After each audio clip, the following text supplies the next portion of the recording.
You're watching the show that puts Mid-Michigan news in focus.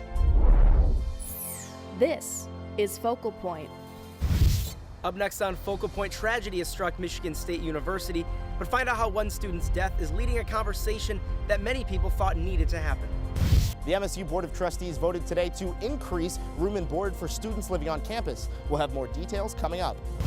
Also, students are bringing a big name to Lansing for a good cause, but low ticket sales are causing concern for organizers. Focal Point starts now. Heartache is felt across East Lansing this week as the body of the missing MSU student has been found. Good evening, I'm Kit Cooney. And I'm Kelsey Banis. Welcome to Focal Point. Focal Point's Brett Cass looks into the specifics surrounding the case.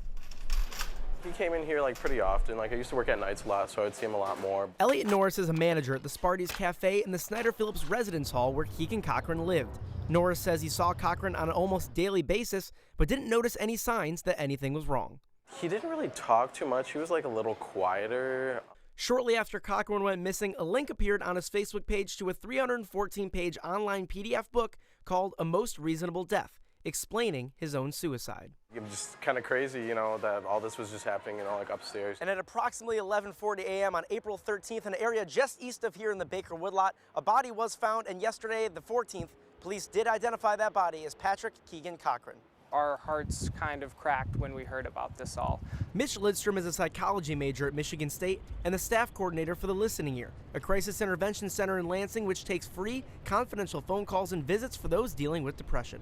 When we're talking about suicide, it's mainly the stigma. It's a huge silent epidemic. According to Lindstrom, suicide is the second leading cause of death for those ages 10 to 24. I think the biggest barrier is people don't want to talk about it. People don't want to bring it up. And places such as Listening Ear are hoping to encourage those struggling with depression to open up, which is something many people are good at hiding. Talking openly about experiences, whether it be a family member, whether it be yourself. And that's why the Listening Ear's crisis intervention line is open 24/7 for anyone who needs help working through issues.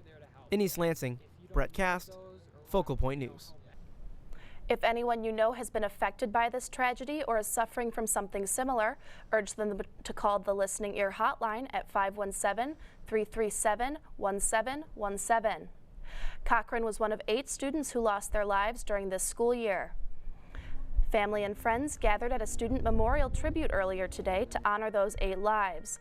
The students were remembered through musical performances and remarks from various MSU faculty, including President Luana K. Simon. Among the attendees was a friend of Cochran's who said he appreciated the event. It's the least you can do for somebody, sort of give them a memorial for someone who didn't really get to live a full life. A tree was planted on campus for each of the 8 students. Police are actively searching for a man who robbed an MSU residence hall at gunpoint. It happened last night at East McDonald Hall on the 6th floor. Police say the suspect pulled out a black handgun and robbed a student. He was last seen running north towards River Trail. If you know any information or see suspicious activity, call 911. The robbery was the first incident that used a new campus alert system called Alert Us. This free software will warn students about emergencies, including severe weather.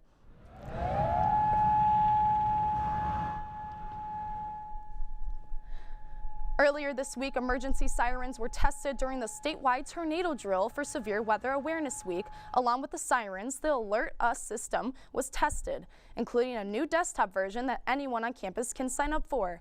There were 14 tornadoes in Michigan last year, 0 in Ingham County. Students should find shelter in low areas during a tornado, staying away from windows. Following in East Lansing's footsteps, Lansing has invested in over 100 body-worn cameras for their police officers. The initiative began last year when Mayor Verg Monero said implementing these cameras into the police force was one of the city's top priorities. This technology holds an estimated price tag of over $180,000. Lansing Police Chief Mike Yankowski hopes these cameras will not only hold the officers, but also citizens accountable for their actions. Anyone waiting until the last minute to file their taxes is in luck. Thanks to a legal holiday in Washington, D.C., Tax Day has been pushed back until Monday, April 18th. This holiday marks when Abraham Lincoln signed the Compensated Emancipation Act in 1862. It's typically celebrated on April 16th, but will be observed on the 15th this year. Public employees, including those that work for the IRS, will have the day off, pushing the tax day to the following Monday. And with the tax deadline on Monday, many students are doing their taxes for the first time. Focal Point's Connor Hansen shows us where students can go for help. Wait till the limit. William Soto was one of many to wait until today to file his tax returns. I usually don't wait this late. I usually, beginning of April. And we'll be right with you. And while it's become fairly routine to file his taxes year after year, for some students, it's their first time. It's been a long couple months. Cody Cars is an accounting student at MSU and works for Simplified Tax in Lansing. I see a lot of students, they don't know what to bring with them. They don't know what documents matter, what they should have with them, what is really relevant to the tax. Typically, students need to complete a 1098-T form and bring in W-2 statements from their jobs. You can miss out on a couple $1,000s if you miss the education credits. So just have somebody double check it and make sure everything's in order. It's easier to have a professional do it than it is to do it yourself and then have to amend it. Dolores Lodge is the manager of H&R Block in Lansing and also works with a lot of students. You need to know if you are a dependent, if your parents claim you, or if you're claiming yourself.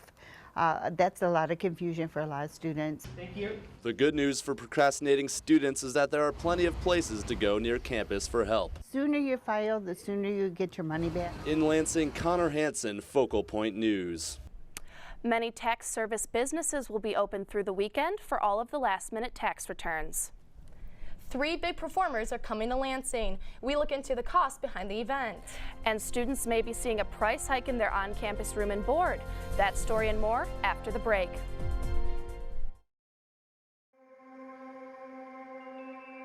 When do we give up? When do we just close our eyes and say, that's it? This water's too polluted. This disease too far along. To a Spartan, the answer's simple. Never. Because Michigan State was founded on the belief that our purpose is to make the world a better place. And when you're open to unconventional thinking, value people's differences, and are willing to forge true partnerships, then and only then can you solve the world's toughest problems. Like renewable energy, clean water, and Parkinson's disease. Because we know our true triumph lies in the impact we make on the world around us. And after all, if we don't do it, who will? Spartans will.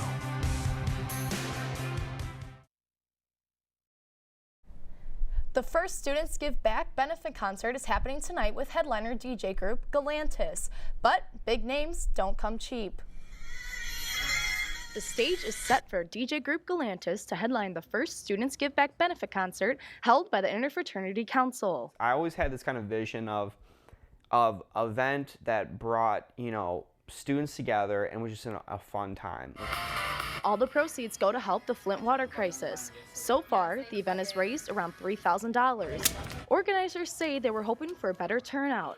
2,000 of the 5,000 available tickets have been sold. Honestly, I thought we would sell more, because we've got Galantis, Skizzy Mars, and Elefante, which is a solid lineup. The IFC used money, including fraternity dues, it saved over the years to pay for the event. Skizzy Mars, his price range is, depending on, size of the audience or anything, that is around, it's around like 15 to 20,000. Lassen says it was a risk to put on the concert. We really wanted to focus on a budget that could get us the best artists for the best price, then, add in perks of such as an Uber code. Get your tickets for Galantis this Friday, guys!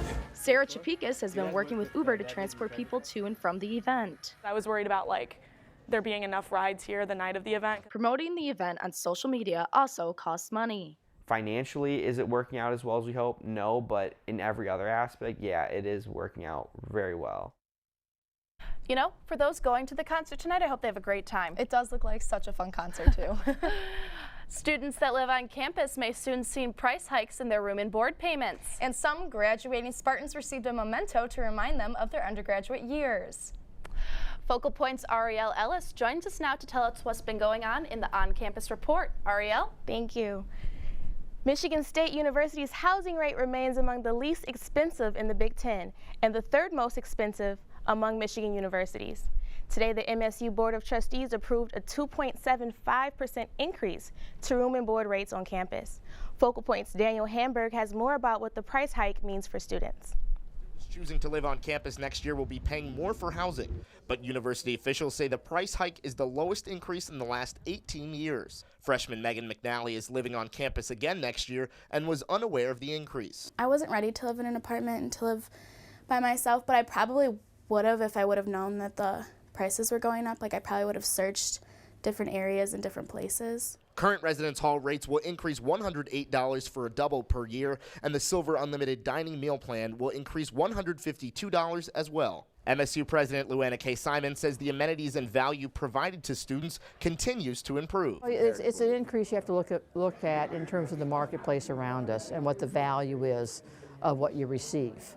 And the value is very, very high, and the increase is modest in that context. Vinnie Gore with MSU's Residence and Hospitality Services agrees, and he says they're trying to control costs the best they can. Our staff's been working really hard about managing our costs, but also providing good value. And we do that through the neighborhoods with our res ed program, with our dining programs. So it is nice having those unlimited swipes.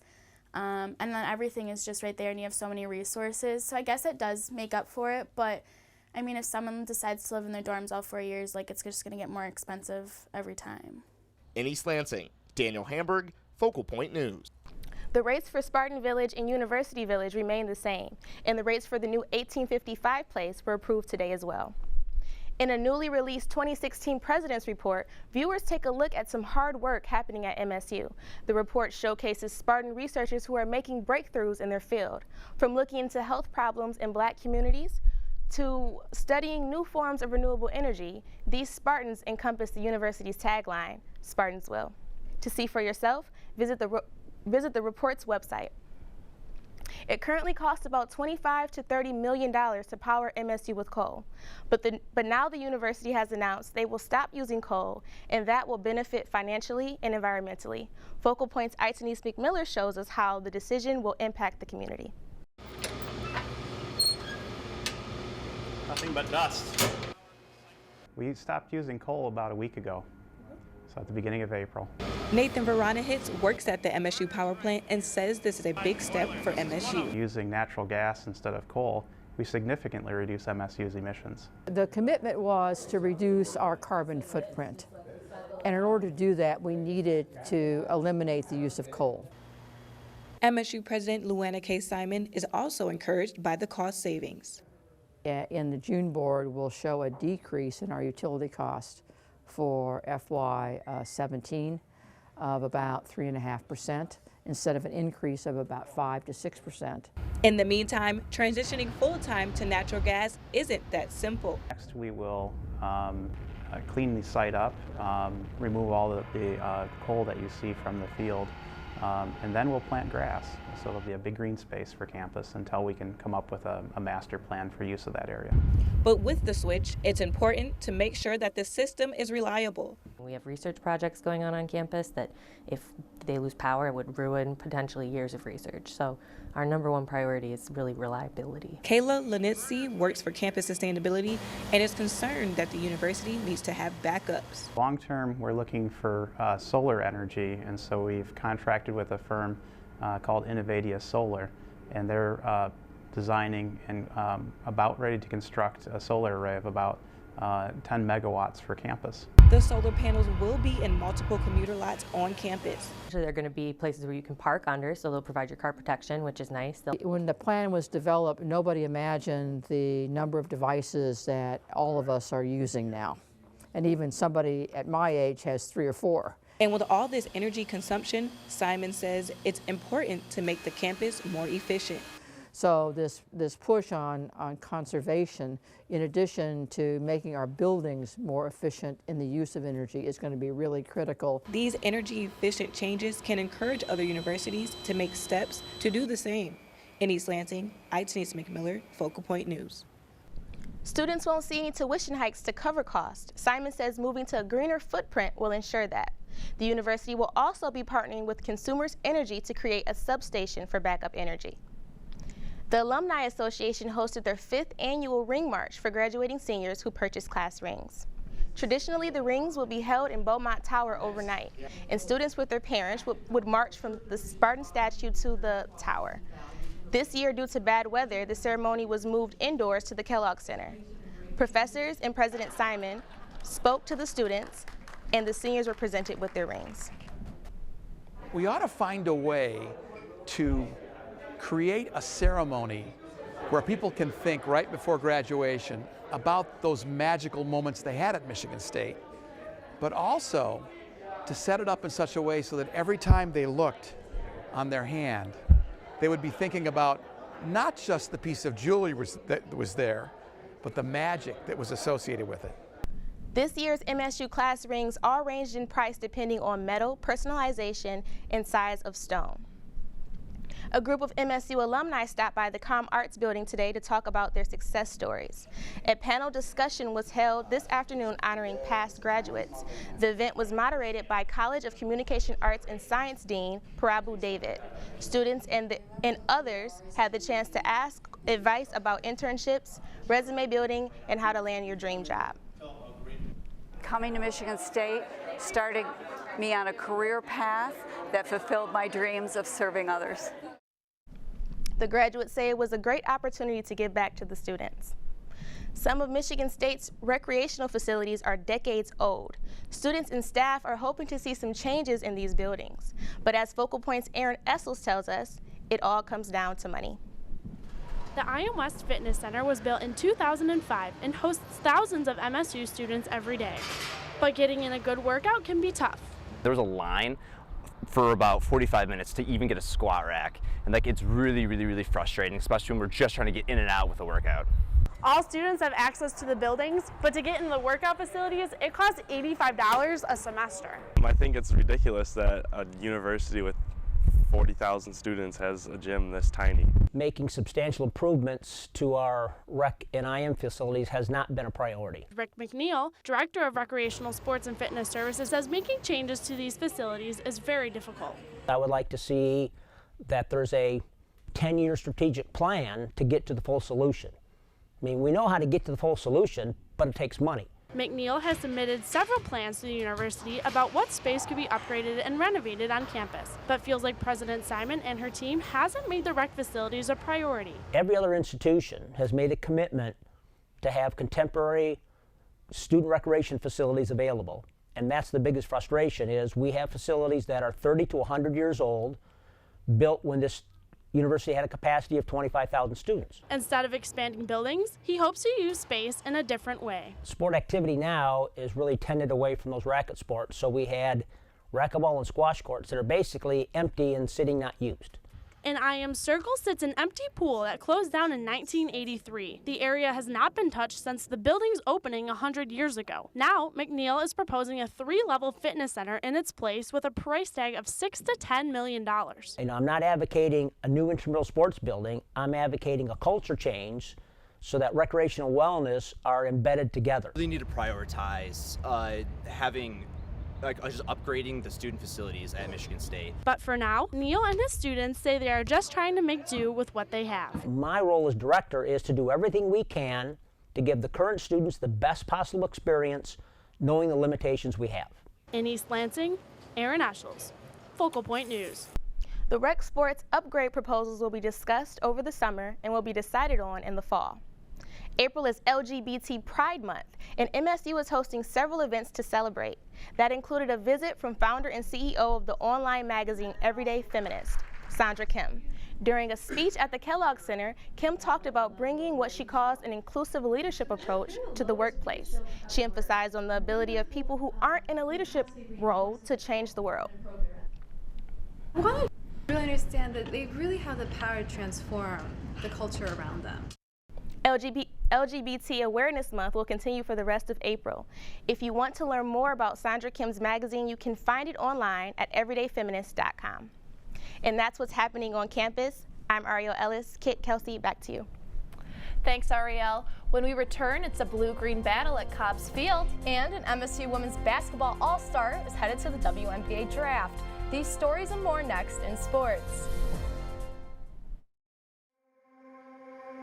Ever wonder where courage comes from? Where one finds the strength to believe in solutions that seem impossible? It takes a Spartan's will to understand that by working together we can solve the world's biggest problems, from renewable energy to fighting malaria. After all, if we don't do it, who will? Spartans will.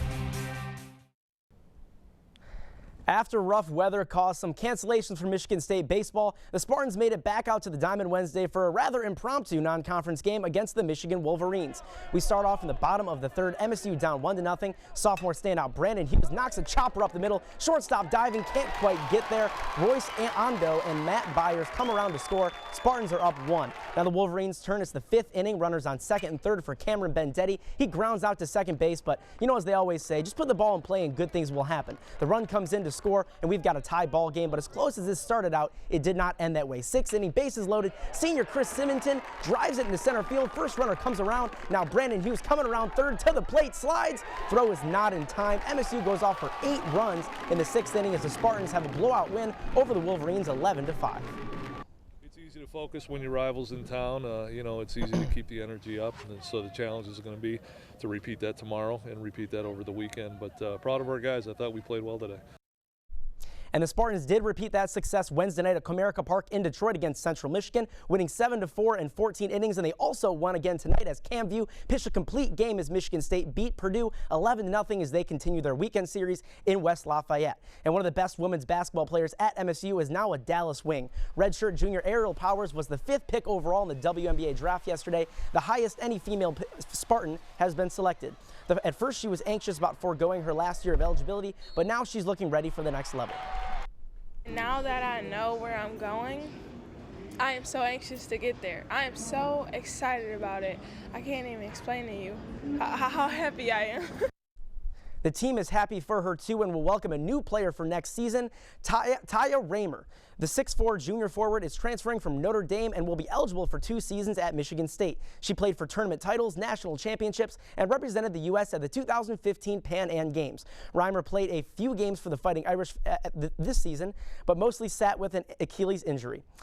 Freshman boys basketball player Deontay Davis has decided to forego his 3 years of eligibility and enter the NBA draft. Davis had a solid season, starting 16 of the last 17 games, averaging about 7 points and 5 rebounds. And Coach Izzo still thinks his team will be good next year, but they'll have to adjust. A little bit of a setback. Yeah, a little bit of a setback, but you know, another, like they all say, somebody's loss is somebody's gain, and we'll have somebody step up. I'm not worried about that. But he will have to prepare the team without one of the nation's top recruits. That's Josh Jackson, who chose Kansas over Michigan State. Many hope the Michigan native would stay home and play for the green and white, but Coach Izzo knows you can't win them all. And that's a similar story for the women's club volleyball team. They competed in the NCVF National Championship Tournament, winning 7 games in 3 days. The team beat defending national champs, the University of Texas, in the semifinals, then lost to Ohio State in the championship game. And I look out Texas because 4-year All-American gymnastics senior Lisa Burton is headed to the NCAA championships this weekend in Fort Worth. Burt will compete as an individual, but will travel with Nebraska as they face off against 36 collegiate teams for the title. This will be an MSU athlete's first appearance at the Nationals since 2010. And from hitting the weights to hitting the books, student athletes have been working hard off the field. Earlier this week, they were honored at the annual academic gala. Now, this was the biggest turnout in event history, honoring more than 300 athletes. Men's soccer and women's golf achieved the highest team GPAs, and volleyball player Maggie Holleran and wrestler Joe Johnson each won the President's Award, the night's highest honor, recognizing graduating seniors with the best GPAs. But it really is a special moment to not just look at the athletic, but the academic side of what the student athlete is all about. Overall, 23 athletes were recognized at the gala, and that's what's happening in sports. I'm Brett Cast. Thanks, Brett. Staying healthy and active throughout your entire life was the goal of a new event that kicked off today. It's called Walk of Ages, and it was put on by AARP of Michigan. It began with a luncheon and a panel of guest speakers, including Ernestine Shepard. She is 75 years old and the world's oldest bodybuilder. She flexed for the audience and talked about the importance of exercise and nutrition that was followed by a walk along the Red Cedar River. Shepard made quite an impression on some of the current MSU athletes. Organizers hope to turn the Walk of Ages into an annual event. You might be seeing more people pitching in to give back to their community. This week is National Volunteer Week, and as Matt Miller tells us, there are many charitable organizations that need help to keep doing what they do. Cleaning a room might not be the most glamorous task, but employees at the nonprofit Haven House really need the help. We wouldn't be able to accomplish half the things that we do here without our volunteers. That's Leah Winder, That comes in if it's a the home. volunteer coordinator for Haven House, a nonprofit in Lansing. We're the only shelter in mid-Michigan that allows men, women, and children to stay in the same facility. Haven House is different from most other shelters because they take in families, while many others just take in women and children. You split families up that way, it impedes the process of success and moving forward. And this might be a good week to help out places like Haven House, because it's Volunteer Week. And what we are doing is trying to give back to our community. Casey Keaton explains how Michigan State is participating in this National Volunteer Week. We named it a little something ourselves. It's called Global Day of Service. And global is not an understatement. Spartans have projects all over the world. We hope this is like a gateway to service. And for Haven House, you don't need to give a lot to make a difference. We have people that come 1 hour a week, 2 hours a month. It has lasting effects. And the volunteers that come in here are helping in a way that's truly meaningful for our residents. Haven House, it helps a family stay together during a crisis. In East Lansing, Matt Miller, Focal Point News. Even though Volunteer Week is over tomorrow, local nonprofits say they welcome help any time of the year. And that's our show for tonight. Thanks for watching. We leave you now with the sounds of MSU's 36th Annual Jazz Spectacular. Good night.